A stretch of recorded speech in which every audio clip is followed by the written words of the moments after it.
Hey everyone, and welcome to this explainer. Today we're looking at a truly foundational legal dispute that perfectly captures just how fragile a seemingly ironclad agreement can actually be when you put it under the strict microscope of the law. We are going to unpack the landmark case of the government of Malaysia v. Gurcharan Singh. Now, to really understand the stakes here, we have to transport ourselves back to 1970s Malaysia. Picture a rapidly developing nation investing heavily in its youth and its future through these highly competitive university scholarships. We're going to follow the story of a hopeful student, the government officers administering these crucial grants, and how one fallen legal pillar ultimately brought an entire financial agreement crashing down, literally forcing a nation to reconsider how it conducted business with its own citizens. To start us off, I want you to consider a fundamental dilemma. What actually happens when a broken promise was never legally binding in the first place? I mean, in our everyday lives, we usually think of contracts as absolute, undeniable guarantees, right? You sign your name, you make a solemn promise, and, well, you're held accountable if you break it. But what if the person making the promise wasn't legally allowed to make it at all? How do you hold someone accountable when, in the strict eyes of the law, the promise never even existed? That paradox right there is the exact dilemma at the heart of today's analysis, and it's a question that completely derailed a government's attempt to enforce its own policies. Okay, let's dive into this and meticulously lay out the factual setup of our dispute. Our story begins in an environment of honestly great promise and really high expectations. A talented young student named Gurcharan Singh was awarded a prestigious government scholarship. The purpose of this agreement was straightforward, but absolutely vital. The government would provide the funds for him to study and train as a teacher. But in exchange, the contract demanded a very specific commitment, a strict 5-year service bond. Meaning, once his training was complete, he was obligated to serve as a government teacher for exactly 5 years. You can just imagine the celebratory atmosphere in the room when this document was signed. You've got a proud student, hopeful parents, and a government officially investing in its future workforce. It appeared to be a flawless standard agreement. Well, let's walk through the exact sequence of events that transformed this celebration into a bitter legal battle. Step 1. The student signs the government scholarship agreement to train as a teacher. But there is a crucial biological and legal detail underlying this event. At the time of signing, he is legally classified as a minor. Step 2. Years pass, the student finishes his studies, but he makes a drastic decision. He refuses to fulfill the 5-year service bond. He straight up breaches the agreement, which leads us directly to Step 3. The government, realizing their investment has just walked away, demands compensation and officially files a lawsuit. And importantly, they don't just sue the student, they bring their legal weight against his sureties.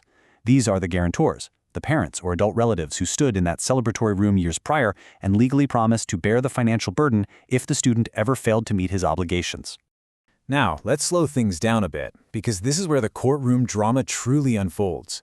When the dispute reached the judge, the government fiercely argued their position. I mean, an agreement was signed, money was spent, a 5-year bond was blatantly broken, and compensation was rightfully due. Makes sense, right?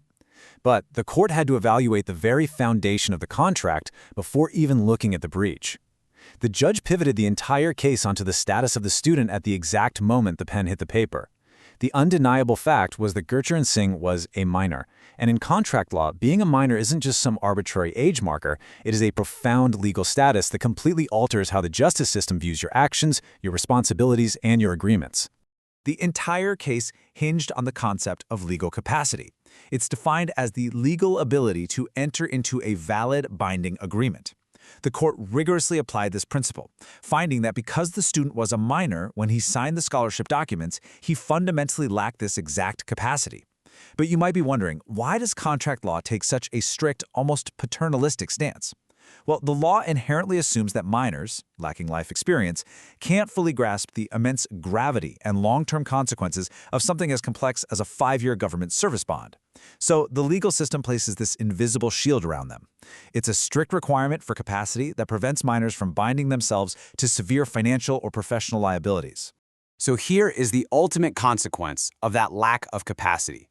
Because the minor could not legally bind himself, the court held that the primary scholarship contract was completely void. It wasn't just paused, it wasn't just a technical error that could be easily fixed later, it was rendered legally non-existent.